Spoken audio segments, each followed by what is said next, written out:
Bismillahirrahmanirrahim. Assalamualaikum warahmatullahi wabarakatuh. Alhamdulillahillazi arsala rasulahu bil huda wa dinil haqq liyudhhirahu 'alad dini kulli walau karihal musyrikun.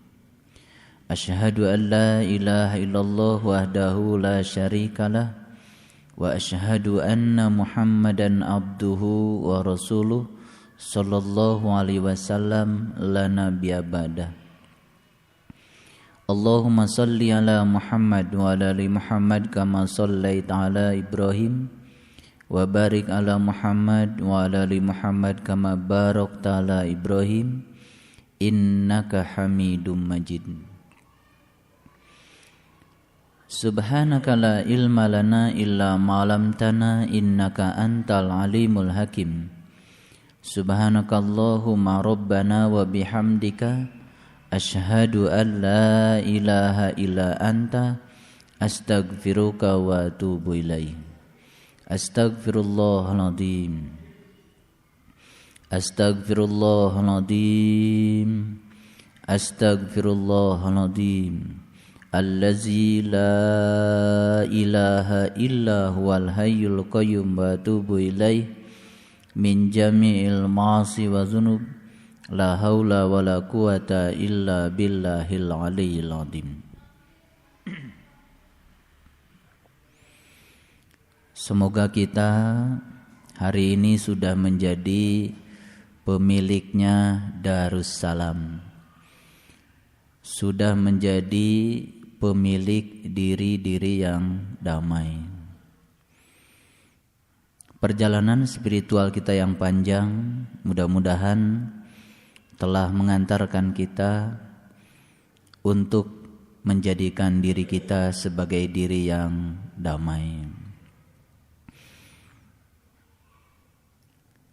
Dan beruntunglah mereka-mereka yang pada kesempatan kali ini sedang berada dalam keadaan damai, dan mudah-mudahan seterusnya senantiasa memelihara kesucian jiwa untuk selalu berada dalam keadaan damai. Oleh karena itu, mari kita puji Allah bersama-sama membaca hamdalah. Alhamdulillahi Rabbil Alamin. Salawat dan salam mari kita sanjungkan keharibaan baginda Rasulullah Nabi besar Muhammad sallallahu alaihi wasallam, seraya bersalawat padanya. Allahumma salli ala Sayyidina Muhammad wa ala ali Sayyidina Muhammad. Mari kita sertakan Allah ke dalam majelis ilmu ini, seraya memohon ridho dan berkahnya. Mudah-mudahan ayat demi ayat yang akan kita kaji pada kesempatan yang penuh berkah ini mengantarkan kita untuk mendapatkan pencerahan. Kita bisa melampaui kegelapan untuk mendapatkan terang sejati sebagai bekal perjalanan kehidupan kita di sisa perjalanan usia kita sampai akhirnya kita pulang menghadap Sang Maha Cahaya. Kita sapa asma Allah dan kelembutan dan cinta seraya membaca basmalah. Bismillahirrahmanirrahim. Setelah saya renungi lebih dalam lagi, ternyata keberlimpahan dalam hidup ini sangat erat hubungannya dengan kerelaan kita.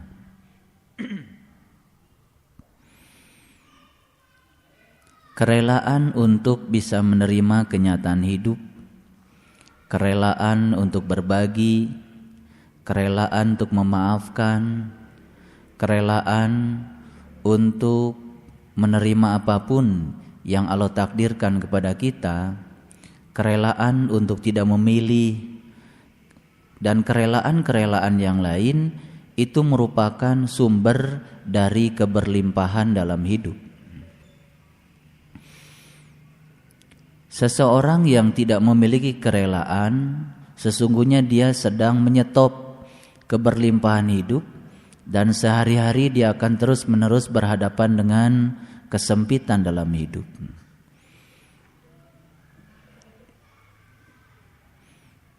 Sebetulnya dari pengalaman saya, sedikit saja kita punya kerelaan, ternyata kerelaan yang sedikit saja bisa mengubah kualitas hidup kita dari kualitas hidup yang rendah menjadi kualitas hidup yang lebih tinggi.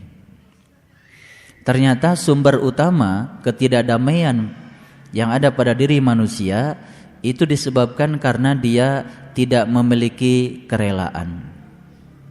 Jangan dikira ketika seseorang yang penuh dendam, ketika orang lain minta maaf pada dia tidak rela memaafkan. Jangan dikira kalau orang itu tenang. Dia seperti batu karang yang sombong. Batu karang yang sombong itu ternyata pada akhirnya bisa dikalahkan oleh air yang lembut. Sebetulnya yang dibutuhkan untuk keberlimpahan itu adalah kelembutan dan kelenturan. Ketika kasar dan kaku, selama itu pula kita sedang menyetop seluruh aliran keberlimpahan yang akan hadir pada diri kita. Latihlah diri kita untuk memiliki kerelaan yang sedikit saja, itu sudah mengubah kehidupan kita menjadi jauh lebih berkualitas. Apalagi kalau kita sudah memiliki kerelaan yang lebih banyak. Silakan dibuktikan kebahagiaan dan sukacita tidak lama lagi akan menghampiri kita untuk mereka yang sudah memiliki kerelaan yang lebih banyak. Ambil contoh saja, setelah ceramah ini lakukan hal kecil. Ada kerelaan pada diri kita untuk berbagi, walaupun baru sedikit, itu sudah mengubah kehidupan kita. Apalagi kalau kita sudah punya kerelaan untuk berbagi yang lebih banyak. Dan sebentar kita akan menemukan kebahagiaan dan sukacita. Apalagi kalau kita sudah punya kerelaan ya yang jauh lebih besar lagi. Ya. Kerelaan atas segalanya. Bukan kerelaan yang sedikit, bukan kerelaan yang banyak, tapi kerelaan atas segalanya. Maka keberlimpahan atas segalanya pun akan hadir bersama kita. Dan ini tidak cukup dibicarakan, ini tidak cukup diceramahkan, tetapi ini harus kita lakukan. Dan setelah ini mari kita melakukannya. Kerelaan dalam segala hal. Ketika kita rela segalanya, maka semesta ini juga akan memberikan keberlimpahan segalanya. Dan tidak lama lagi kita akan menjadi anak-anak dari semesta ini. Anak-anak dari semesta adalah anak-anak yang dilahirkan dari Ibu Agung semesta ini. Dan semesta ini adalah ibu kandung kita. Kalau kita memandang semesta ini ibu kandung kita dan kita menjadi anak-anak dari semesta ini, maka kita akan menjadi bagian dari semesta ini. Ketika kita sudah meletakkan diri kita sebagai bagian dari semesta ini, maka kita akan mendapatkan kesejahteraan yang luar biasa. Itulah yang disebut dengan Darussalam. Setiap habis sholat kita sering membaca doa Allahumma antas salam wa minkas salam wa ilaika ya'udus salam fahayna rabbana bis salam wa adkhilnal jannata darussalam tabarakta rabbana wa ta'alaita yadal jalali wal ikram. Itu doa yang sangat indah seandainya kita mengucapkannya dalam kesadaran penuh. Itu adalah suatu visi hidup dari seorang yang beriman yang mendambakan Darussalam, yang mendambakan ya surga yang penuh dengan kedamaian. Dan surga itu bukan urusan nanti saja, tapi surga adalah urusan hari ini, urusan sekarang, urusan detik ini. Dan detik ini pun kita bisa mendapatkan Darussalam kalau pada saat ini kita bisa membuka diri kita pada semesta ini dan kita menjadi orang-orang yang rela segalanya. Memiliki kerelaan berarti sesungguhnya kita sudah melepaskan segala kemelekatan.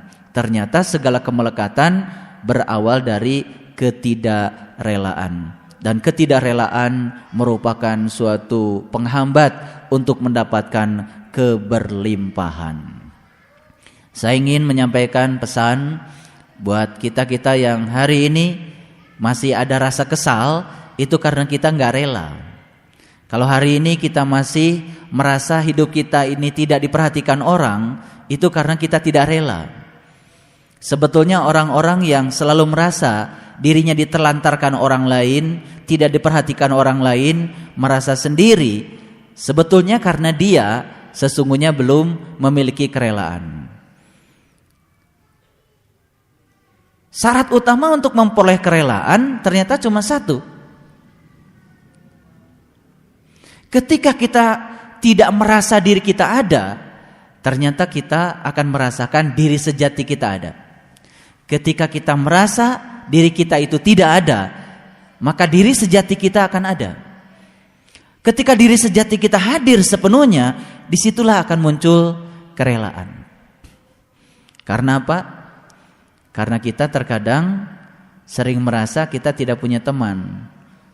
Ketika kita tidak punya teman, coba perhatikan. Maka ketika kita tidak punya teman, teman yang saya maksud adalah orang-orang yang menyenangkan kita, maka Allah akan menyenangkan kita.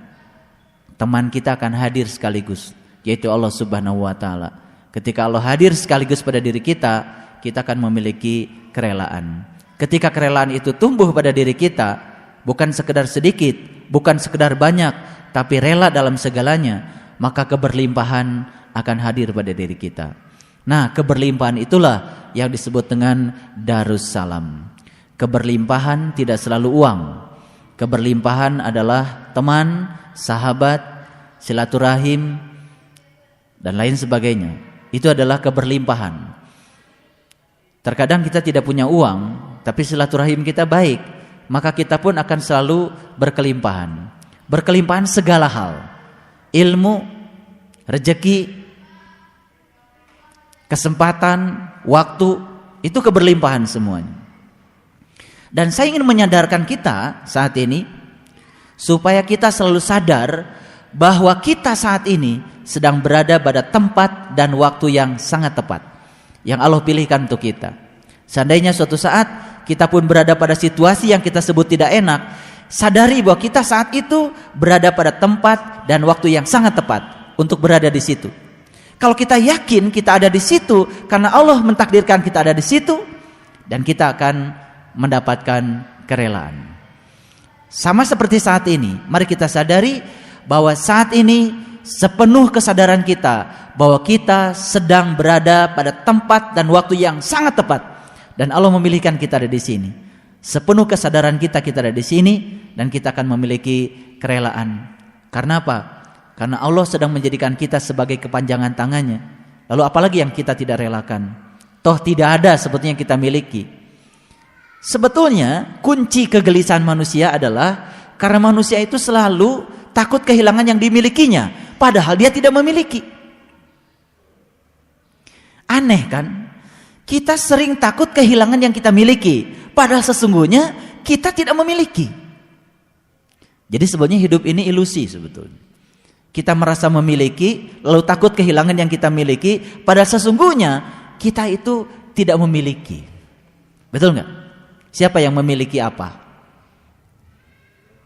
Tidak ada. Kita juga miliknya Allah kok. Makanya lanjutkan kalimat inni wajjahtu wajhiya lilladzi fataras samawati wal ardh hanifan wa ma ana minal musyrikin, dengan kalimat inna sholati wa nusuki wa mahyaya wa mamati lillahi rabbil alamin. Kalimat lillahi rabbil alamin itu kalimat pamungkas untuk membangkitkan kerelaan.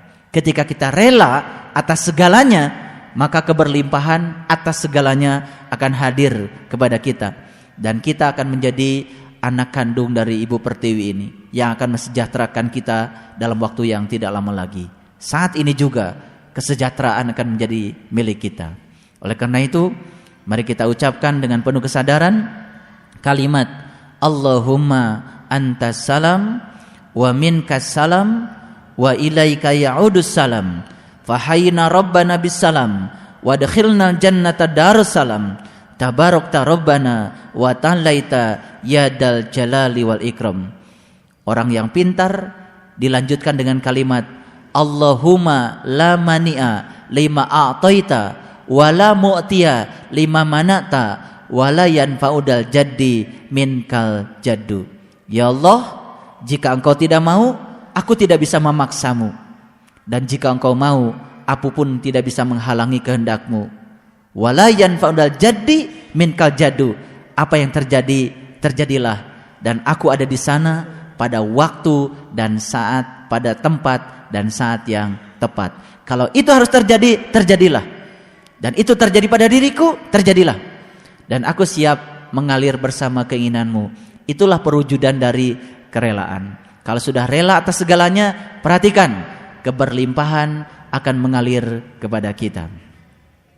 Saya ingin semuanya melihat Quran surat Al-An'am ayat yang ke-127 dulu.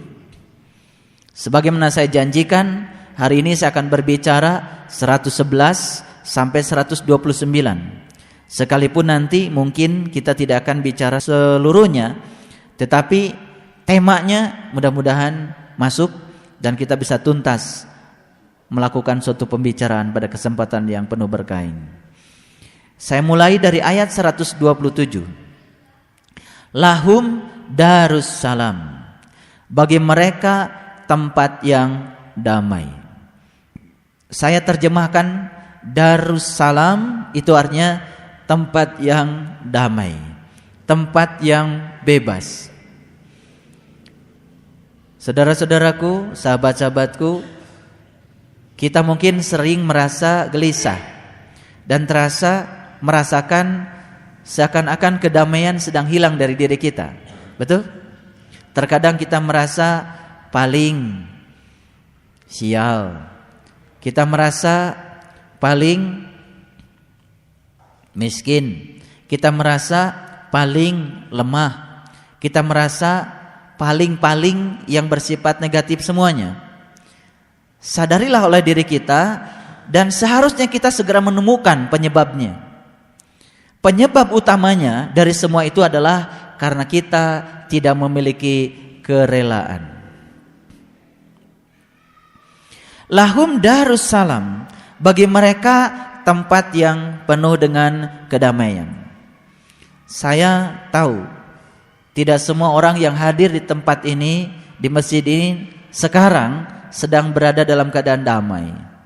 Mungkin juga ada yang sedang merasakan galau. Dan saya tahu itu. Dan energinya sangat terasa. Sebetulnya saya bisa mengatakan pada Bapak Ibu sekalian yang ada di sini, saat ini juga Bapak Ibu akan memasuki Darussalam. Kalau Bapak Ibu saat ini juga merelakan semuanya. Kalau saat ini juga merelakan semuanya. Ya. Bukan demi saya, tetapi demi Darussalam. Supaya kita selalu tinggal di tempat yang damai. Tempat yang damai tidak ada di luar kita. Tempat yang damai ada di dalam diri kita. Saat dimana kita bisa menjadi diri kita sendiri. Ketika kita sering menjadi orang lain dan kita sering berubah dengan apa kata orang lain tentang diri kita, sebetulnya kita sedang tidak berada di dalam diri kita sendiri. Ketika kita keluar dari diri kita sendiri, kita akan menjadi siapa saja. Ketika kita mendengarkan bisikan-bisikan yang negatif yang datang pada diri kita, kita akan menjadi siapa saja dan kita akan menjadi apa saja. Lalu kita kehilangan menjadi diri kita sendiri. Dan saat itu pasti kita berada dalam keadaan galau. Oke. Saya ingin mengajak kita semua sebelum memasuki ayat-ayat yang selanjutnya untuk memasuki Darussalam. Ayo kita masuk dulu tempat yang penuh damai, dan tempat itu adanya di dalam diri kita. Dan tempat itu selama ini ditempati oleh sampah-sampah spiritual yang kita hadirkan pada diri kita.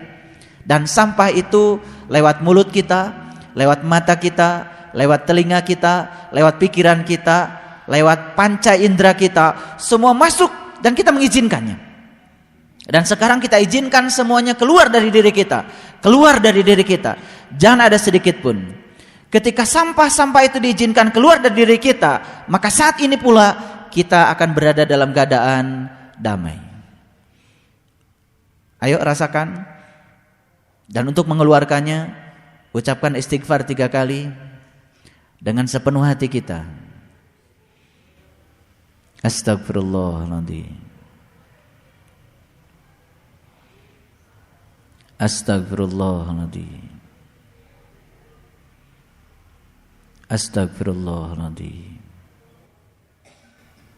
Ya Allah, izinkan semua sampah-sampah spiritual yang pernah masuk ke dalam diri sejatiku untuk keluar saat ini juga. Aku ingin bersamamu dalam keadaan damai. Alhamdulillah. Kita teruskan. Bagi mereka Darussalam inda rabbihim, dari sisi Tuhannya. Wa huwa waliyuhum bima kanu ya'malun, dan dialah pelindung mereka disebabkan amal-amal yang selalu mereka kerjakan. Selanjutnya, silahkan mundur ke belakang ke ayat 126. Wa hada siratu rabbika mustaqima, dan inilah jalan Tuhanmu. Wahada siratu rabbika, inilah jalan Tuhanmu. Mustaqima, yaitu jalan yang senantiasa tegak berdiri, jalan yang lurus. Qad fassalnal ayati liqaumi yatadzakkarun, dan sesungguhnya kami telah menjelaskan tanda-tanda kami kepada orang-orang yang mau mengambil pelajaran. Dan mudah-mudahan kita semua termasuk kaum-kaum yang senantiasa belajar. Kaum-kaum yang senantiasa bisa membelajarkan diri kita untuk selalu belajar. Ternyata belajar itu dimensinya luas. Diam saja, kalau tidak kita membelajarkannya, kita tidak akan pernah bisa diam. Padahal diam itu kesempatan di mana kita bisa mendengar suara kebenaran dari dalam diri kita. Saat di mana kita tidak bisa diam, semua yang dari dalam tidak terdengar, dan semuanya harus dipelajari. Mudah-mudahan kita menjadi pembelajar yang progresif. Setiap saat kita senantiasa belajar. Kalau kita sadar setiap saat kita sedang belajar, maka ketika kita berhadapan dengan peristiwa apapun, kita akan selalu mendapatkan pelajaran. Karena kita sadar bahwa kita ada di dalam suatu ruang di mana kita sedang belajar. Peristiwa yang hadir pada diri kita adalah guru-guru kita yang sedang mengajarkan kita secara langsung. Itulah orang yang beruntung dan tidak pernah rugi. Maka mereka yang melewatkan setiap peristiwa untuk tidak belajar dan dia tidak mendapatkan pelajaran, waktu dalam kehidupan ini hanya habis begitu saja, tapi dia tidak pernah berubah. Makanya orang yang senantiasa belajar setiap saat pasti akan selalu melalui suatu perubahan di dalam kehidupannya. Kualitas kehidupannya dari hari ke hari akan terus meningkat. Kualitas ruhaniahnya dari hari ke hari akan terus meningkat. Itulah orang-orang yang senantiasa belajar. Dan ternyata Allah mengatakan jalan Tuhan itu hanya miliknya mereka-mereka yang belajar. Baik, saya ingin tunjukkan. Selama ini kita sudah tahu secara syariat jalan Shiratal Mustaqim. Rambut yang dibelah 7 itu jalan syariatnya. Bisa jadi secara syariat kita mengaku berada di situ, tapi secara hakikat sesungguhnya kita tidak berada di situ. Kita mengatakan diri kita berada pada jalan Shiratal Mustaqim, jalan yang lurus, pengakuan kita. Tetapi belum tentu saat kita mengatakan bahwa kita sedang berada di jalan itu, kita sedang berada di jalan itu. Mungkin kita sedang di persimpangan jalan yang lain. Kenyataannya kita selalu berada dalam keadaan tidak tenang. Orang-orang yang sedang berada di jalan Shiratal Mustaqim, dia senantiasa berada dalam keadaan damai. Karena Allah mengatakan di ayat 126, 127, ini satu paket. Mari kita baca seutuhnya sekarang. Dan inilah jalan Tuhanmu, wa hadza siratu rabbika mustaqima, yaitu jalan yang lurus. Qad fassalnal ayati liqaumi yadzakkarun, sesungguhnya kami telah menjelaskan tanda-tanda kepada orang-orang yang mau belajar. Siapa orang yang mau belajar? Adalah orang yang setiap saat dia senantiasa mengambil pelajaran. Karena dia senantiasa belajar. Ya. Kita sering melewatkan waktu dalam kehidupan ini tanpa belajar. Kita sering melewatkan waktu dalam kehidupan ini tanpa mengambil pelajaran. Akibatnya waktu habis, sementara kelas kita tetap di situ-situ saja. Kelas sabar kita di situ saja. Kelas ikhlas kita di situ saja. Kelapangan dada kita pun dari waktu ke waktu di situ saja. Tidak berkembang. Tidak ada yang tumbuh pada diri kita. Tidak ada yang tumbuh. Karena kita tidak pernah belajar. Nah, Allah katakan di ayat ini untuk mereka-mereka yang mau belajar, maka Allah katakan lahum darussalam. Lahum darussalam. Bagi mereka senantiasa ada tempat yang damai. Ya, ternyata tempat yang damai hanya untuk pembelajar. Tempat yang damai hanya untuk mereka-mereka yang mau belajar. Yang sering keluar dari kelas, bolos, tidak mau belajar, tidak memperhatikan gurunya yang sedang mengajar. Dan guru itu adalah peristiwa itu sendiri. Maka setiap kali ada waktu ujian, selalu saja dia tidak lulus dan tidak naik kelas. Ketika diuji kesabarannya, gak naik. Ketika diuji keikhlasannya, gak naik. Ketika diuji kearifannya, gak naik.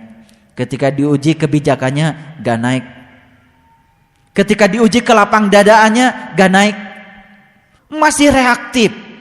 Masih sering mengizinkan dirinya menjadi tong sampah untuk menampung sampah-sampah spiritual yang hadir pada dirinya. Jadi kita terus-menerus berada dalam lembah kebinasaan. Lalu kita kemudian berangan-angan dengan waktu. Kali aja besok saya damai, kali ada lusa saya damai. Oh, kali aja setahun lagi saya lebih baik, kali aja 2 tahun lagi saya lebih baik. Dia berangan-angan untuk menjadi lebih baik hari esok, yang belum tentu esok dia masih hidup. Dan dia tidak memutuskan saat ini damai. Padahal yang harus kita peluk saat ini adalah kekinian. Kita cuma punya waktu baru 24 jam ke depan. Karena besok, lusa apalagi, belum tentu kita masih memeluk waktu yang Tuhan berikan pada diri kita. Putuskan saat ini juga, saya berada dalam tempat yang damai. Saya tak akan mengizinkan sakit hati masuk ke dalam diri saya. Saya tak akan mengizinkan kemarahan masuk pada diri saya. Saya tak akan pernah mengizinkan sedetik pun untuk marah, apalagi terpancing untuk mengotori jiwa saya. Makanya Allah senantiasa berulang-ulang mengatakan, beruntunglah mereka yang menyucikan jiwanya, dan merugilah mereka-mereka yang senantiasa mengotorinya. Yang membersihkan jiwa adalah yang tidak mengizinkan sakit hati, kebencian, dan lain-lain masuk ke dalam dirinya. Mereka-mereka yang senantiasa menyucikan jiwanya, itulah. Dan mereka-mereka yang senantiasa mengotori jiwanya, selalu mengizinkan semuanya. Ketika kegagalan datang, dia larut dalam kegagalan dan dia mengizinkan larut di situ. Ketika ada kata-kata buruk, dia mengizinkan kata-kata itu masuk ke dalam dirinya, dan dia menjadi marah, dan dia mengizinkan dia marah. Dia mengizinkan dirinya untuk masuk kepada lembah kehinaan. Subhanallah. Itu terkadang tidak kita sadari. Lalu jarang kita sadari kalau itu merupakan suatu bibit-bibit yang sangat buruk untuk pertumbuhan spiritual kita. Sekali lagi saya ingin menggandengkan dulu ayat 126 dengan 127. Mereka-mereka yang senantiasa berada di jalan yang lurus, mereka yang senantiasa berada di dalam Shiratal Mustaqim, baik secara syariat maupun secara hakikat. Bukan sekedar melakukan laku itu, tetapi sebenarnya dia berada di dalam jalur itu. Maka Allah akan memberikan tanda-tanda kepada orang itu, dan tanda-tanda itu akan menjadi suatu pelajaran. Dan pelajaran itu akan mengantarkan dia pada Darussalam, pada tempat yang damai. Sebetulnya kalau begitu, saat ini ketika kita merasa kok saya tidak damai, langsung kita ambil pelajarannya. Apa sih yang menyebabkan saya tidak damai? Oh, ternyata karena saya memikirkan hal yang tidak penting. Misalkan karena baru saja kita habis kehilangan sesuatu, dan yang hilang itu hal yang tidak penting, tapi masuk ke dalam diri kita. Begitu kita rela, ya sudahlah, saya relakan. Begitu kita relakan, saat itu kita damai. Saat itu kita bisa membuat diri kita damai. Karena saat itu kita bisa mengubah diri kita dari keadaan tidak damai menjadi damai. Dan yang mengubahnya bukan orang lain. Dan kita sering memaksa orang lain untuk mendamaikan diri kita sendiri. Lalu kita melanggar hak-hak orang lain. Karena orang lain sering dipaksa supaya orang lain mengikuti apa yang kita ingin.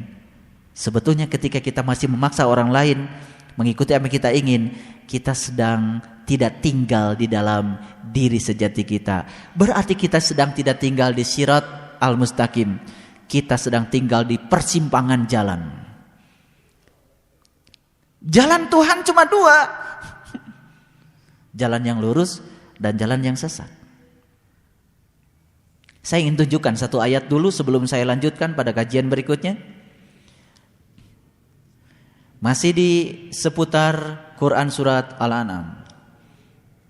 Silahkan melihat ayat 117 dulu. 117. Baik Bapak Ibu, saya ingin semua membaca dengan jernih, karena sekarang kita sudah berada dalam keadaan damai. Mari kita baca pelan-pelan. A'udzubillahi minasyaitonirrajim. Bismillahirrahmanirrahim. Inna. Kalau ada kata-kata inna, itu berarti tekanan. Harus diperhatikan. Karena di situ ada kata-kata sesungguhnya. Baik. Kata-kata sesungguhnya berarti perlu perhatian. Ada tekanan.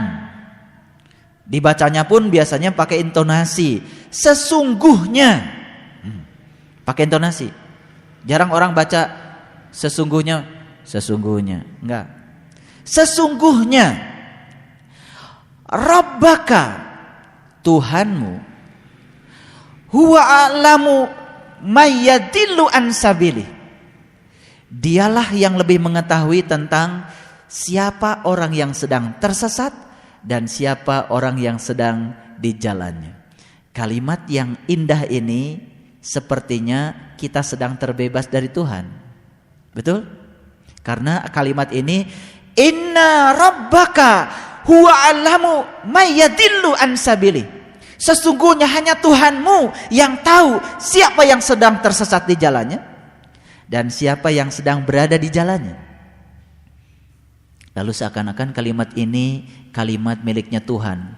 Lalu kita kehilangan kesempatan untuk mengetahui kita sedang berada di mana. Begitu? Tidak. Tuhan bersamamu, lebih dekat kepadamu daripada urat lehermu. Jadi sebetulnya yang tahu siapa yang sedang tersesat dan yang tahu yang sedang berada di jalannya siapa? Dirimu sendiri, diri kita sendiri. Lalu kita membaca kalimat ini dengan bahasa yang letterlock saja, ya sudah saja. Saya berserah saja pada Tuhan. Karena hanya Tuhan yang tahu apakah saya sedang berada dalam keadaan yang sesat atau sedang berada dalam jalannya. Lalu kita menjadi berangan-angan lagi. Udah deh, terserah Tuhan saja. Lalu kita pura-pura tidak tahu. Padahal Tuhan mengatakan di dalam Quran, innal insana lirabbihi lakanud wa innahu ala dzalika lasyahid. Sungguh manusia itu amat ingkar kepada Tuhannya. Dan ketika manusia ingkar pada Tuhannya, sebetulnya dia menyaksikan sendiri keingkarannya. Jadi sebetulnya kita saat ini tahu Apakah kita berada dalam persimpangan jalannya atau sedang berada di jalannya? Tahu nggak kita? Tahu.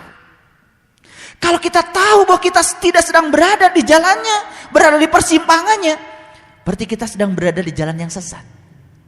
Kenapa kita membiarkan diri kita terus-menerus berada di situ? Dan kenapa kita tidak segera mengangkat diri kita saat ini juga masuk kepada Darussalam?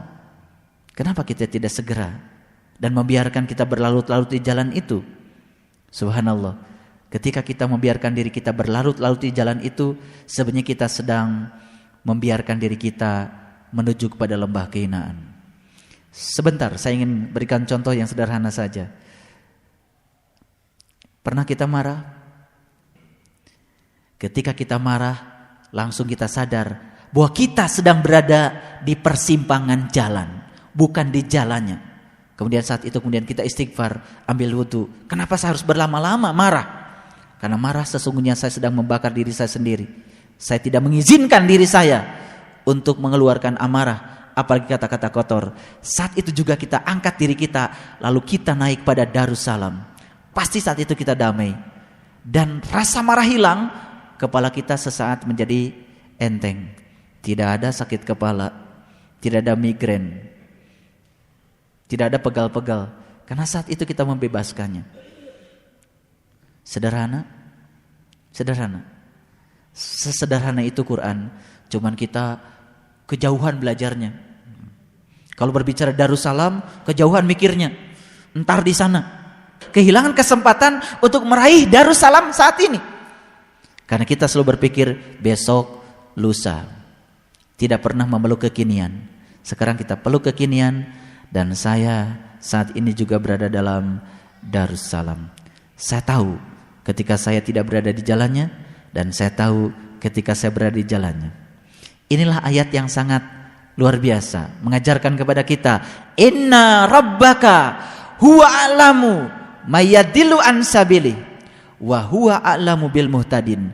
Sesungguhnya Tuhanmu, dialah yang lebih mengetahui tentang orang-orang yang tersesat dari jalannya, dan dialah yang lebih mengetahui tentang orang-orang yang mendapatkan petunjuk.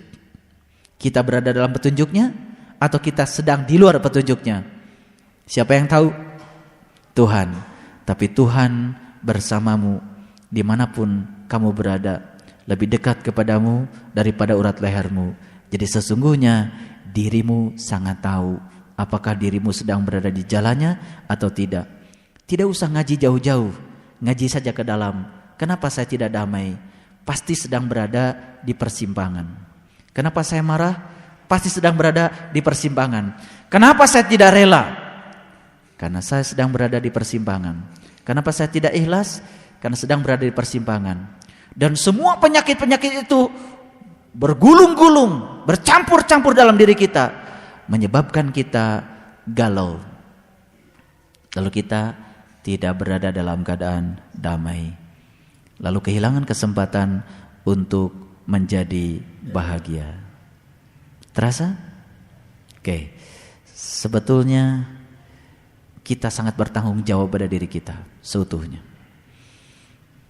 Kalau diri kita adalah tanggung jawab diri kita, jangan pernah mengizinkan diri kita menjadi terhina.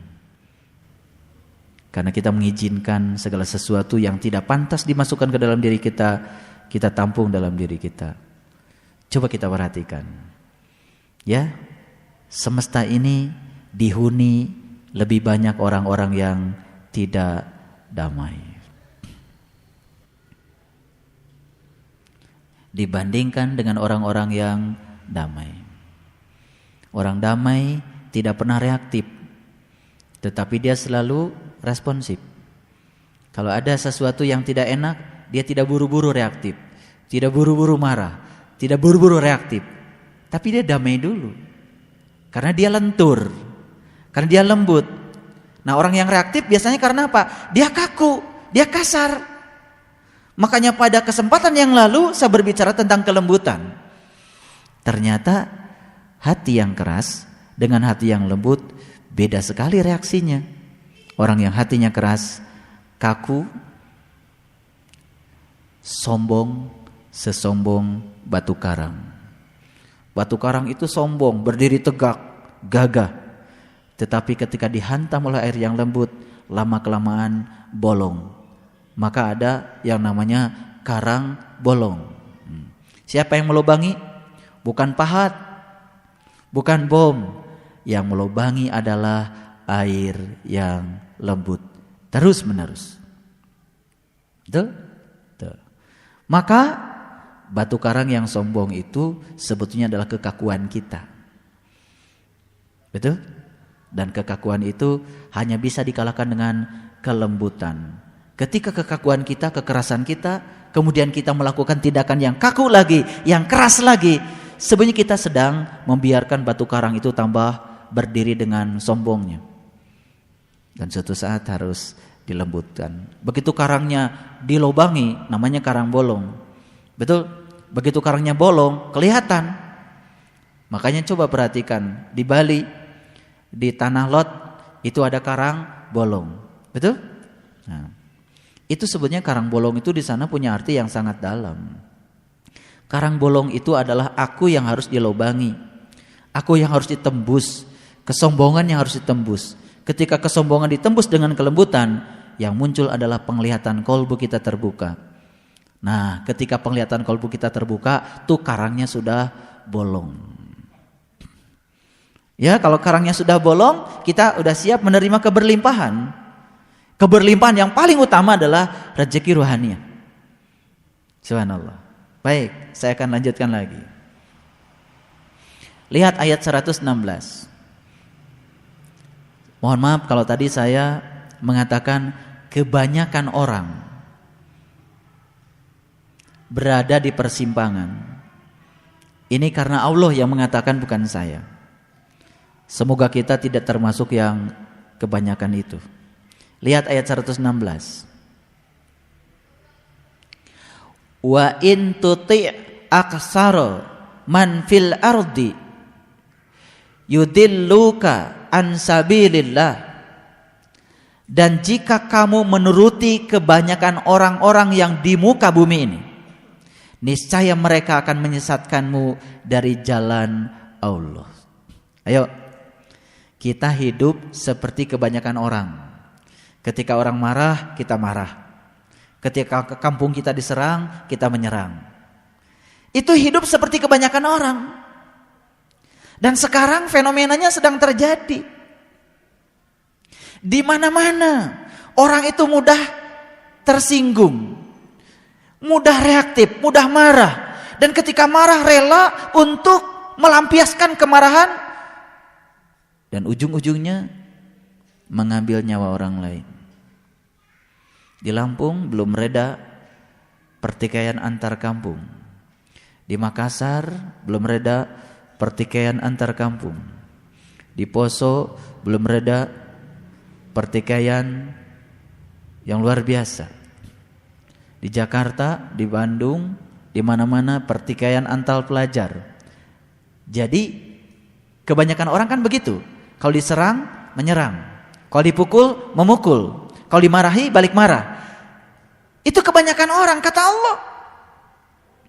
Dan jika kamu menuruti kebanyakan orang di muka bumi ini, niscaya mereka akan menyesatkan kamu dari jalan Allah. Lalu ternyata untuk menuju jalan Allah, kita harus meninggalkan kebanyakan orang. Jangan kita kemudian terlibat pada situasi yang semacam itu. Nah, ini pembahasan ayatnya hari ini ya agak random, tetapi nanti Bapak Ibu akan melihat ini sangat sistematik. Cuman metodologinya saja yang saya ubah. Kita teruskan. Mereka tidak lain hanyalah mengikuti persangkaan belaka, dan mereka tidak lain hanyalah berdusta. Jadi ternyata yang diikuti kebanyakan orang itu adalah zon. Zon itu persangkaan. Betul nggak? Nah, kalau persangkaan dikembangkan oleh diri kita, itu kan jadi persepsi. Persepsi dikembangkan oleh diri kita, itu kan jadi paradigma. Paradigma dikembangkan oleh diri kita, itu jadi prinsip.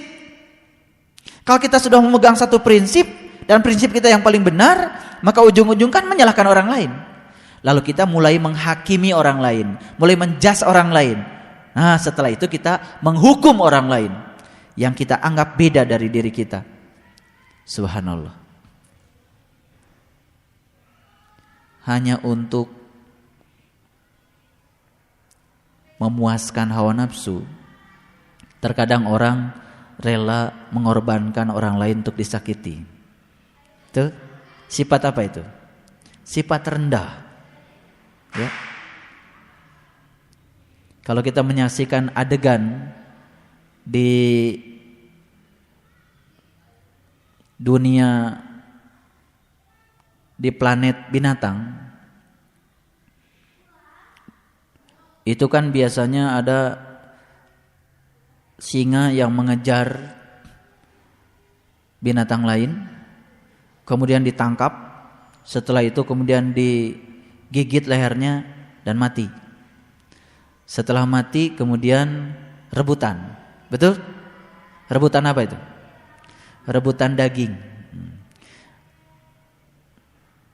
Di planet binatang kita diajarin ternyata yang rebutan daging itu singa, macan. Nah, sekarang rebutan daging ini sudah bergeser, bukan di hutan, di masjid. Jadi sifat-sifat rendah itu sudah masuk, ya. Dan itu dianggap biasa. Padahal kita sedang berada di hari raya Idul Kurban, menyembelih sifat-sifat buruk pada diri kita. Kasihan, sedemikian banyak binatang yang disembelih, tetapi saat penyembelihan binatang itu sendiri, banyak orang-orang yang rebutan daging karena dia tidak sukses menyembelih sifat-sifat buruk yang ada pada dirinya sendiri. Inilah yang oleh Allah di dalam Quran dikatakan, tinggalkanlah kebanyakan mereka yang menjadikan agama sebagai main-main dan senda gurau. Jadi enggak sungguhan beragamanya. Subhanallah. Baik, kita teruskan. Ya. Kita masuk pada ayat yang ke-111. Walau annana nazalna ilaihimul malaikah wa kallamahumul mauta wa hasyarna alaihim kulla syai'in kubulam ma kanu liyu'minu illa ayyasha Allah walakinna aksarahum yazhalun. Kalau sekiranya kami turunkan malaikat kepada mereka dan orang-orang yang telah mati berbicara dengan mereka, dan kami kumpulkan segala sesuatu ke hadapan mereka, niscaya mereka tidak akan beriman kecuali jika Allah menghendaki. Tetapi kebanyakan mereka tidak mengetahuinya. Ini cerita tentang orang-orang yang sangat sulit untuk bisa mendapatkan iman. Wa kadzalika ja'alna likulli nabiyyin aduwan. Dan demikianlah kami jadikan bagi tiap-tiap nabi itu musuh. Kita sudah tahu bedanya nabi dan rasul. Kalau rasul adalah orang yang mendapatkan ilmu untuk disebarkan pada yang lain. Dia punya hak untuk menyampaikan lagi. Tapi yang namanya nabi adalah orang yang mendapatkan ilmu untuk dirinya sendiri. Clear? Clear. Dan ternyata ayat ini cerita tentang nabi.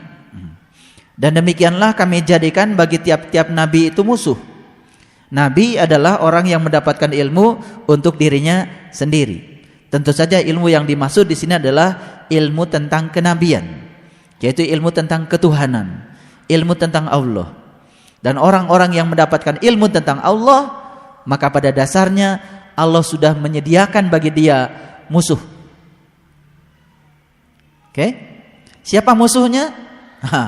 Allah menjelaskan lebih detail lagi. Musuhnya adalah sayatinal insi wal jinni. Musuhnya itu adalah syaitan-syaitan dari jenis manusia dan jin. Ya. Saya mau nanya, nabi manusia bukan? Nabi manusia. Dan musuhnya Nabi itu adalah sayatinal insi wal jin. Ya, setan-setan yang berwujud manusia dan jin. Jadi sebetulnya musuh utamanya Nabi, karena Nabi manusia, tentu saja musuh utamanya adalah manusia. Betul? Manusia yang mana yang paling utama? Dirinya sendiri musuhnya. Betul nggak? Iya. Nah, kemudian di ayat ini ada pernyataan yang luar biasa. Ya, sebagian mereka membisikkan kepada sebagian yang lain perkataan-perkataan yang indah-indah untuk menipu. Oke? Kita suka ditipu bukan oleh orang lain saja. Kebanyakan kita ditipu oleh diri kita sendiri. Dan perkataan yang sering membuat kita tertipu adalah perkataan-perkataan yang indah, yang terbesik dari dalam diri kita sendiri. Nah, ketika kita tertipu oleh diri kita sendiri, sebenarnya kita sedang mengizinkan diri kita keluar dari apa? Dari Darussalam. Ketika kita keluar dari Darussalam, tempat kita kan pasti di luar tempat yang damai adalah tempat yang tidak damai. Jadi kalau manusia itu selalu dalam keadaan tidak damai, berarti tempat dia tinggal adalah tempat yang tidak damai. Itu saja. Makanya saya berani jamin dari pernyataan saya ini. Kalau kita lihat fakta, kebanyakan manusia berada di tempat yang damai atau yang tidak damai? Yang tidak damai. Gara-gara dia berada di tempat yang tidak damai, lalu dia pun tidak bisa membuat perdamaian. Itu. Nah, kita teruskan. Ya, jikalau Tuhanmu menghendaki, niscaya mereka tidak mengerjakannya, maka tinggalkanlah mereka dan apa yang mereka selalu adakan.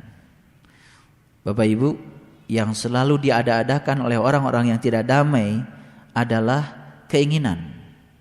Betul nggak? Keinginan, betul nggak? Kalau keinginan itu biasanya melampaui yang ada. Ketika kita makan, di hadapan kita sudah ada yang kita siap makan, tapi masih ada keinginan yang lain yang belum diadakan dan harus diadakan, maka saat itu juga kita kehilangan kedamaian. Betul nggak? Sama seperti saya punya HP yang kayak gini. Ketika saya merasa HP punya saya ini, ya HP yang kurang bagus, dan saya memikirkan yang tidak ada, saya kan kehilangan kesempatan untuk menikmati yang ada. Ketika kita senantiasa ingin selalu mengada-adakan berdasarkan keinginan kita yang tidak ada, sesungguhnya kita sedang menempatkan diri kita pada tempat yang salah, pada tempat yang tidak damai. Kemudian ayat berikutnya, dan agar. Nah, saya tidak setuju menerjemahkan ayat ini dengan hati kecil, karena ini ada kata-kata afidah. Afidah itu fuadah. Fuadah itu bagian dalam dari kolbu sebetulnya. Dan agar, ya, kolbu orang-orang yang tidak beriman kepada kehidupan akhirat cenderung kepada bisikan itu. Baik, apa maksudnya saya cerita ayat ini? Maksudnya adalah ketika kita masih terganggu oleh bisikan-bisikan yang kelihatannya indah, padahal itu membuat kita tidak damai, jadi sebetulnya kita masih belum seutuhnya sebagai orang yang beriman. Saya mau tanya sekarang, jujur saja, suka nggak kita mengikuti bisikan yang kelihatannya indah yang datang dari dalam diri kita? Suka. Dan ketika bisikan itu diikuti ternyata membuat kita tidak damai. Suka. Subhanallah. Sesungguhnya saat itu kita berada dalam keadaan tidak seutuhnya sebagai orang yang beriman. Jadi sebetulnya, ya, mungkin saja di antara kita tuh masih mancala putra, mancala putri. Iya, kadang iman, kadang kagak. Kan gitu. Ya. Tapi kan kalau dibilang sedang dalam keadaan tidak iman juga pasti marah.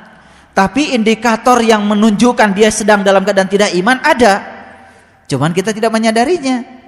Gitu. Makanya kita kan minta kepada Allah. Ya. Di dalam doanya sholat witir itu kan, Allahumma inna nas'aluka imanan daiman. Ya Allah, semoga aku dikaruniai iman yang daim, iman yang tidak mancala putra, mancala putri. Iman yang senantiasa mencerminkan keimanan itu sendiri, iman yang mencerminkan indikator keimanan itu sendiri. Nah, pengakuan semua orang juga pasti ingin disebut sebagai orang yang beriman. Tetapi ciri iman itu jarang ada di dalam dirinya. Justru yang ada adalah ciri sebagai orang yang tidak beriman. Ciri orang yang beriman itu pasti tentram batinnya. Karena Allah mengatakan, alladzina amanu wa tatma'innu qulubuhum bi dzikrillah, ala bi dzikrillah tatma'innul qulub.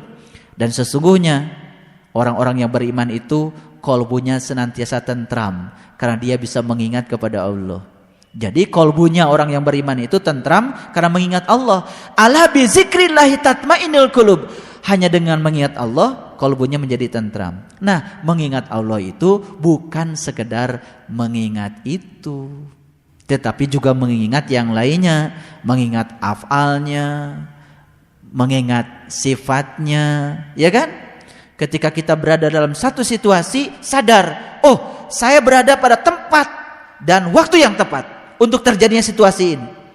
Saya terima, ini bagian dari afalnya Allah untuk saya. Nah, ketika kita sadar sepenuhnya kalau di situ ada afalnya Allah, mengingat Allah bukan sekedar mengingatnya itu, tetapi mengingat afalnya juga, bahwa di belakang semua itu ada keberadaan Rabb al-Alamin, sang keberadaan itu Allah yang menjadikan peristiwa itu terjadi. Ketika terjadi karena itu kehendak Allah, sudah. Lalu sadar pada diri kita, ya Allah, Kau tempatkan aku di masalah ini karena Engkau tahu kalau aku bisa menyelesaikan masalah ini, sehingga tidak pernah lagi ya galau. Wah, ya Allah, mani ageng-ageng teuing masalah, tidak begitu lagi. Masalah itu mani kieu-kieu teuing, tidak gitu lagi. Ketika kita sedang merontak seperti itu, kita sedang menjas Allah sebagai Tuhan yang tidak adil. Berarti kita tidak percaya kalau peristiwa itu terjadi karena saat itu kita berada pada tempat yang dan waktu yang tepat. Kalau kita percaya berada pada tempat dan waktu yang tepat, dan yang mentakdirkan adalah Allah untuk terjadi peristiwa itu, tidak merontak lagi. Yang ada adalah menerima seutuhnya. Itulah kerelaan. Dan kerelaan itulah yang mengantarkan kita pada Darussalam. Baik, kita teruskan, ya. Mereka merasa senang kepadanya, dan supaya mereka mengerjakan apa yang mereka kerjakan. Ya. Maka patutkah aku mencari hakim selain daripada Allah? Padahal dialah yang telah menurunkan kitab. Ini tolong perhatikan, kalimat yang pertama adalah kitab. Ya. Alladzi anzala ilaikumul kitab. Ya. Tetapi kalimat yang berikutnya apa? Ya. Padahal dia telah menurunkan kitab kepadamu dengan terperinci. Ya. Mufassala.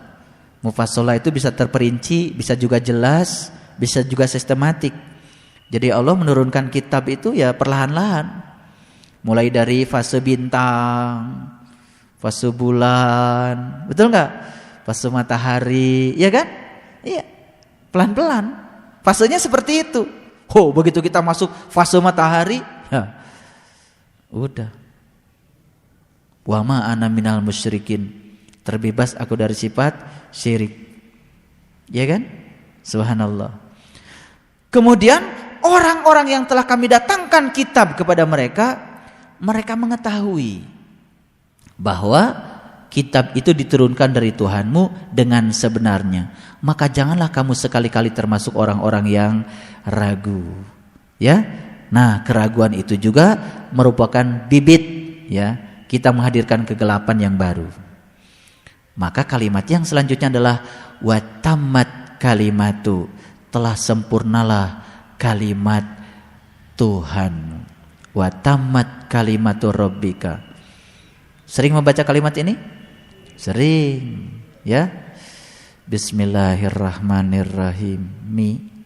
Alhamdulillahi minal jinnati wan nas watammat kalimatu. Ya. Ternyata untuk sampai di watamat kalimat itu apa dulu? Bismillahirrahmanirrahim. Bismillahirrahmanirrahim itu adalah jalan, metode. Metode untuk apa? Metode untuk mencapai Tuhan. Makanya kalau Quran dirangkum, rangkumannya Bismillahirrahmanirrahim. Kalau dirangkum lagi, rangkumannya Bismillah. Kalau dirangkum lagi, rangkumannya adalah ba. Kalau dirangkum lagi, rangkumannya adalah titik yang ada di bawah ba. Begitu seseorang sudah sampai titik yang ada di bawah ba, sampai dia pada kitab. Walaupun masih bintang. Nanti fase berikutnya bulan. Fase berikutnya matahari. Ya, nggak apa-apa. Semua pembangunnya titik kok, gitu. Makanya Bismillahirrahmanirrahim. Begitu seseorang mendapatkan cara untuk mencapai Tuhan, begitu sampai pada Tuhan, alhamdulillahi. Segala puji hanya miliknya Allah. Kalau segala puji hanya miliknya Allah, habislah seluruhnya untuk Allah. Kalau habis semuanya untuk Allah, kenapa kita khawatir dengan apa yang kita miliki? Karena sesungguhnya kita tidak memilikinya. Aneh. Kita punya kebiasaan yang buruk. Sering khawatir pada apa yang kita miliki, padahal kita tidak memilikinya. Nah, kapan orang tidak khawatir? Ketika dia tidak merasa memilikinya. Ya. Dulu ketika kita tidak punya mobil, tidak khawatir hilang mobil karena kita tidak memiliki mobil. Oke? Dulu ketika kita tidak punya uang, tidak khawatir kehilangan uang karena kita tidak punya uang. Seharusnya ketika kita pun diberi oleh Allah amanah yang namanya uang, yang namanya mobil, rasa khawatir tidak kehilangan itu harusnya tetap ada. Karena apa? Karena kita tidak berhak untuk takut yang kehilangan yang kita miliki. Oh, kita tidak memilikinya kok. Karena sudah menyatakan alhamdulillahi. Ya. Kalau sudah alhamdulillahinya utuh, minal jinnati wan nas, maka kita menjadi manusia yang utuh lahir batin. Sudah saya bahas ya, minal jinnati wan nas di episode sebelumnya. Jinnati wan nas, jangan dipahami sesuatu yang terpisah. Jinnati wan nas itu ya keutuhan, kesempurnaannya manusia. Jin itu sesuatu yang tersembunyi pada diri kita. Diri kita ada yang lahirnya, ada yang tersembunyi kan? Minal jinnati wan nas, menjadi manusia. Kalau sudah menjadi manusia, wa tammat kalimatu, dan sempurnalah kalimatnya. Sempurnanya kalimat seseorang itu andai dia sudah mengalaminya, merasakannya, menjalaninya, membuktikannya. Nah, sepanjang dia belum mengalaminya, merasakannya, kalimat-kalimat yang dia lontarkan itu kalimat-kalimat dusta, kata Allah di ayat sebelumnya. Ya, dulu juga kan kita dusta. Bilang inni wajjahtu wajhiya lilladzi fataras samawati wal ardh. Bilang aku hadapkan wajah batinku kepada zat yang telah menciptakan langit dan bumi. Padahal kita belum mengalami pengalaman Nabi Ibrahim. Nabi Ibrahim sebelum mengucapkan kalimat itu kan lihat bintang dulu. Setelah itu lihat bulan. Setelah itu lihat matahari.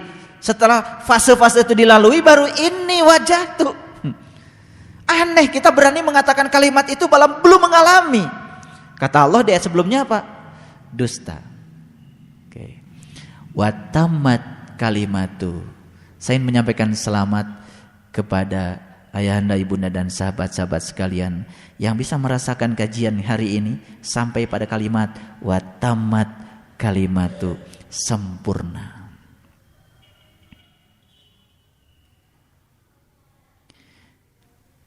Nama penting?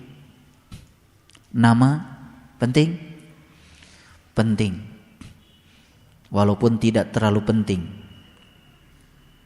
Ketika ini diberi nama si A, ini diberi nama si B, diberi nama si C, setelah itu diberi nama lagi. Ini bangsa Indonesia, ini bangsa Amerika, ini bangsa Arab, ini bangsa Afrika. Diberi nama lagi, ini sukunya Sunda, ini sukunya Jawa.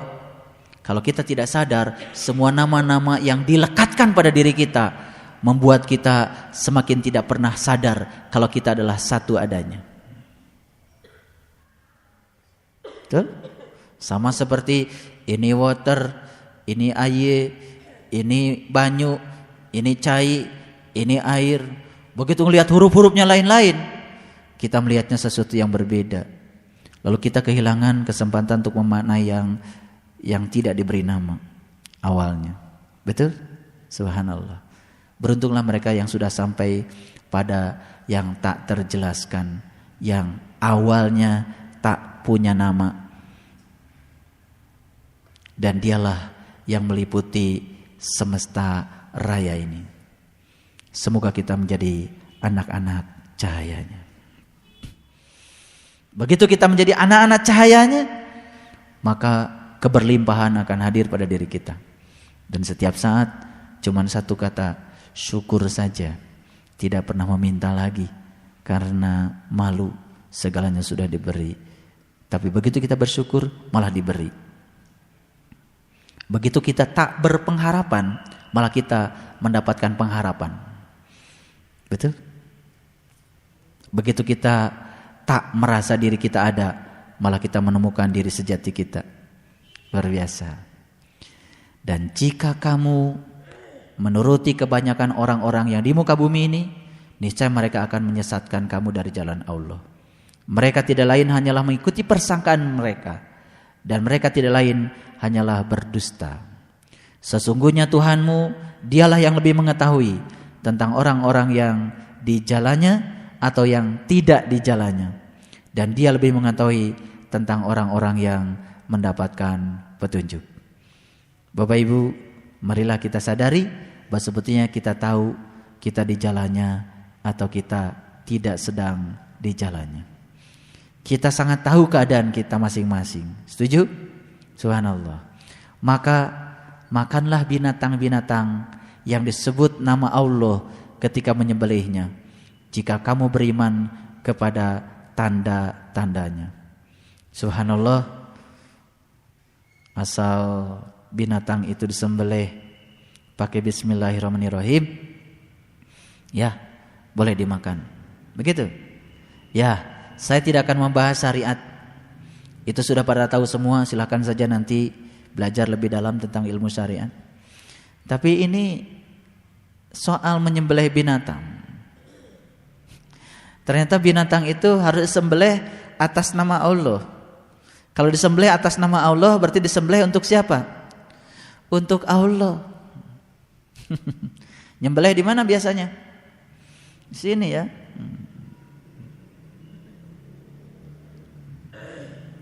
Kalau nyembelihnya bukan dari sini, makanya Siratul Mustaqim itu cuma satu. Manusia sejak zaman Nabi Adam sampai kapanpun modelnya sama. Siratul Mustaqim cuma satu. Cara menyembelihnya pun cuma satu. Kalau cara menyembelihnya selain itu nyembelihnya bukan atas nama Allah. Ya. Makanya kalau nyembelihnya tidak atas nama itu, ilmunya lain-lain nanti.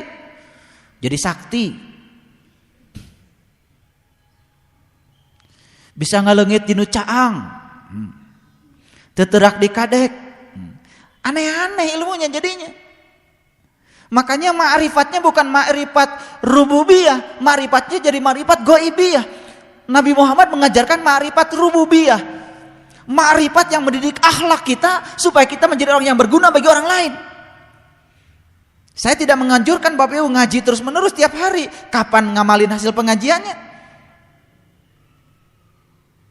Ngaji bukan tujuan. Ngaji itu saran untuk mencapai tujuan. Setelah ngaji di sini berkarya. Bagaimana berkarya? Dengan cara melepaskan ketidakrelaan. Betul? Berkarya dalam damai. Lain orang yang berkarya dalam damai dengan orang yang berkarya tidak dalam keadaan damai. Sebentar akan saya tunjukkan ayat. Jadi ternyata untuk menuju Darussalam itu fase-fase yang tadi harus dilalui, dan fase yang berikutnya adalah harus makan makanan dari binatang yang disembelih atas nama Allah. Dan makanan itu berlimpah.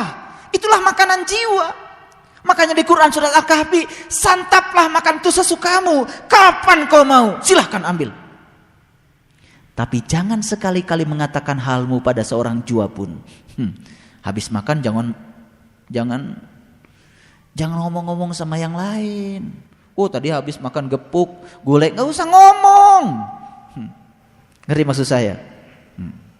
Nah, makanannya itu makanan jiwa. Ternyata untuk mendapatkan makanan itu disembelih dulu binatangnya, tapi disembelihnya atas nama Allah. Gitu. Paham? Masa harus saya jelaskan? Nah, lanjut ya. Beruntung mereka yang sudah mendapatkan makanan dari kurban. Qoroba yaqrobu kurbanan. Kurban artinya mendekat. Begitu seseorang itu menyembelih egonya, akunya, sifat-sifat buruk pada dirinya, luluh lantah semua sifat-sifat buruk, sampah-sampah spiritual itu keluar semuanya. Yang muncul dalam dirinya adalah kebeningan, keheningan. Ketika kebeningan dan keheningan datang, makanan dari langit datang. Maka dia berhari raya, merayakan makanan yang turun dari langit. Makanannya luar biasa. Disantap makanan itu. Itulah makanan yang dihasilkan dengan cara menyembelih binatang atas nama Allah. Paham? Oke. Saya tidak cerita syariat. Tafsiran syariatnya silahkan sendiri-sendiri. Kalau masih suka nyembelih-nyembelih, silahkan. Tapi saya sedang berbicara, carilah makanan yang dihasilkan dari hasil penyembelihan atas nama Allah. Begitu kita sembelih, makanannya luar biasa. Teruskan, mengapa kamu tidak memakan binatang-binatang yang disembelih atas nama Allah ketika menyembelihnya? Kenapa tidak dimakan itu? Makanlah itulah, makan sesuka hatimu, ya kan? Luar biasa. Padahal sesungguhnya Allah telah menjelaskan kepadamu apa yang diharamkannya atasmu, kecuali apa yang terpaksa kamu memakannya. Dan sesungguhnya kebanyakan dari manusia benar-benar hendak menyesatkan dengan hawa nafsu mereka tanpa pengetahuan. Sesungguhnya Tuhanmu dialah yang lebih mengetahui orang-orang yang melampaui batas. Ya, akibatnya kita sekarang bukan rebutan makanan rohani, malah rebutan makanan jasmani. Betul-betul yang direbut itu adalah daging dari binatang ternak. Lalu rebutan manusia atas daging binatang ternak, apa bedanya dengan rebutan yang saya sebut tadi yang dilakukan oleh para penghuni hutan rimba? Baru tahu sekarang yang harus kita raih itu makanan rohani yang dihasilkan dari penyembelihan binatang atas nama Allah. Dan tinggalkanlah dosa yang nampak dan yang tersembunyi. Sesungguhnya orang-orang yang mengerjakan dosa kelak akan diberi pembalasan disebabkan apa yang mereka kerjakan. Dan janganlah kamu memakan binatang-binatang yang tidak disebut nama Allah ketika menyembelihnya. Subhanallah. Jadi yang tidak atas nama Allah menyembelihnya, berarti makanannya jangan dimakan. Itu saja yang atas nama Allah menyembelihnya, itu yang dimakan. Kalau makanannya itu, bersihlah jiwa kita, nutrisinya bergizi, enggak dicampur-campur dengan yang macam-macam. Tuh, jadi banyak kolesterol, macam-macam. Sebab belajarnya macam-macam, betul enggak? Iya. Jadinya sakti, mandraguna, bisa mempengaruhi pikiran orang. Wah, ya, ilmunya aneh-aneh jadinya. Nabi Muhammad tidak pernah mengajarkan ilmu aneh-aneh. Saya ingin tunjukkan sebuah bukti. Ketika Nabi Muhammad itu sedang di Taif, sedang dakwah, dilempari batu Saya ingin tanya, berdarah nggak Nabi? Berdarah. Dilempari batu berdarah. Nabi ingin menjadi manusia biasa seperti kamu. Merasakan penderitaan yang sama seperti kamu. Merasakan lapar yang sama seperti kamu. Maka Nabi disuruh berkata, Kul innama ana basarum mislukum. Disuruh untuk menjadi manusia biasa seperti yang lain. Berumah tangga seperti biasa, cari nafkah seperti biasa. Lalu Nabi cari nafkahnya sukses terus? Tidak. Bayangkan kalau sekarang kita cari, mohon maaf punten, cari ulama yang ngajarin dagang laku terus. Ulama apa itu? Oh, Nabi mengajarkan kadang sukses, kadang gagal. Nabi juga kadang sehat, kadang sakit. Kadang ada, kadang tiada. Di rumah Nabi kadang ada roti, kadang tidak ada. Kenapa kita takut dengan tidak ada? Oh, Nabi juga mengajarkan seperti itu. Manusia biasa, hidup secara alami. Itu yang luar biasa. Bayangkan ketika Nabi dilempari batu, kemudian batunya mental lagi. Lalu semua orang, oh pantesan Nabi sakti ya. Lalu bahaya itu, ilmunya Nabi jadi ilmu kesaktian. Orang-orang yang belajar ilmu kesaktian itu orang-orang yang tidak percaya diri sebetulnya. Ya, orang yang percaya diri bahwa dirinya benar tidak perlu belajar ilmu itu. Selamat di mana-mana. Tidak usah cari ilmu teterak di kadek, cari ilmu kumaha sangkan eueuh nu ngadek. Itu yang diajarkan Nabi. Akhlak. Selama kita tidak bikin masalah dengan siapapun, tidak ada masalah. Betul enggak? Kenapa kita mesti belajar ilmu-ilmu seperti itu? Belajar ilmu untuk membuat tidak ada masalah. Ilmu yang diajarkan Nabi. Ngerti nggak ini? Nah, teruskan. Tanggung. Ya, jadi kita jangan memakan makanan dari binatang yang disembelih tidak atas nama Allah. Yang lain-lain itu selain itu gak usah dimakan. Ya, cukup nur ala nur, gak apa-apa. Pengobatan, tapi pengobatannya pakai nur ala nur. Allah itu maha segalanya. Kun fayakunnya Allah juga maha segalanya. Tapi jangan suka memanfaatkan Allah untuk kesenangan-kesenangan kita. Nabi Muhammad pernah ditawari Jabal Uhud dijadikan gunung emas, ditolak mentah-mentah sama Nabi. Tidak. Aku lebih baik mencari uang dengan caraku. Dagang, kadang sukses, kadang tidak, kadang laku, kadang rugi. Biasa kan? Dalam laku ada pelajaran, dalam rugi ada pelajaran. Itulah manusia yang luar biasa. Manusia yang luar biasa adalah manusia yang hidupnya biasa. Jangan aneh-aneh. Wah, saya mau ke Miskatul Anwar, mau ngaji sama Pak Saipul. Tes dulu. Coba, kalau Pak Saipul dikasih telur suruh pegang mateng enggak? Ya mateng. Ntar saya rebus.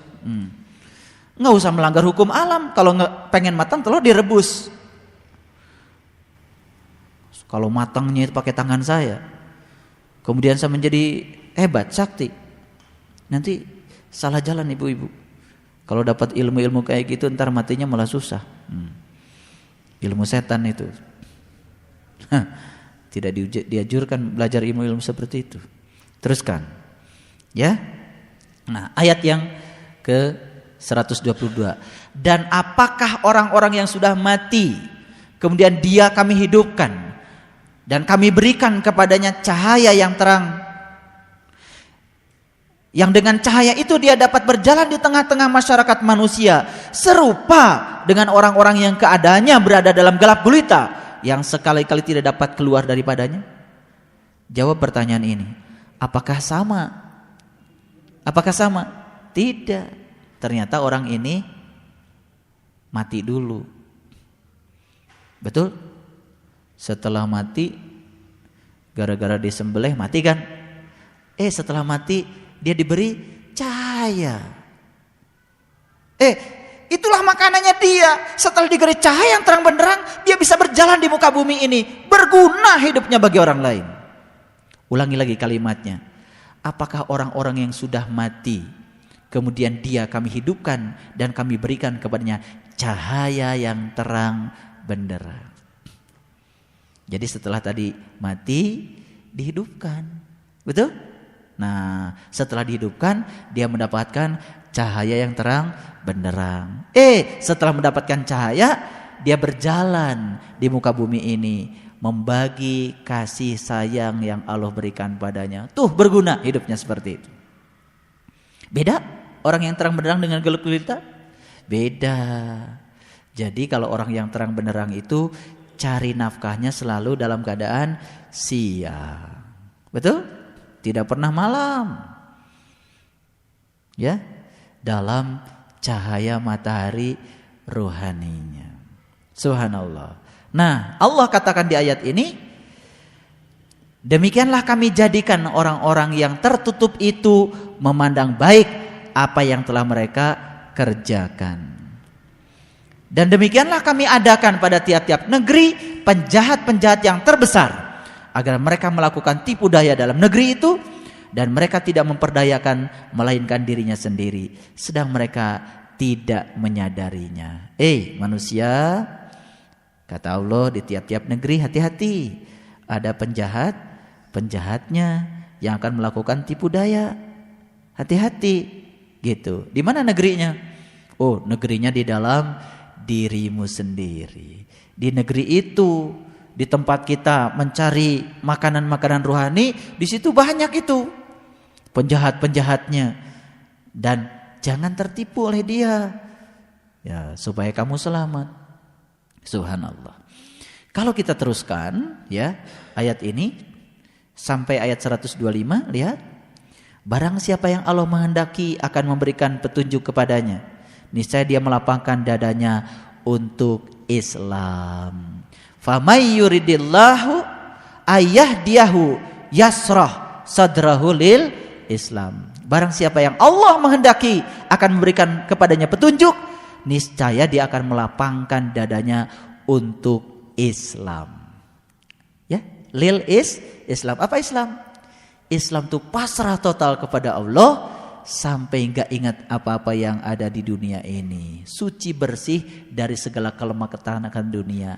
Nah, mudah-mudahan kita termasuk orang-orang yang dada kita selalu diberikan kelapangan untuk setiap saat merasakan rasanya Islam. Ketika kita merasakan Islam, kita masuk pada Darussalam. Kita selalu berada dalam keadaan damai setiap saat.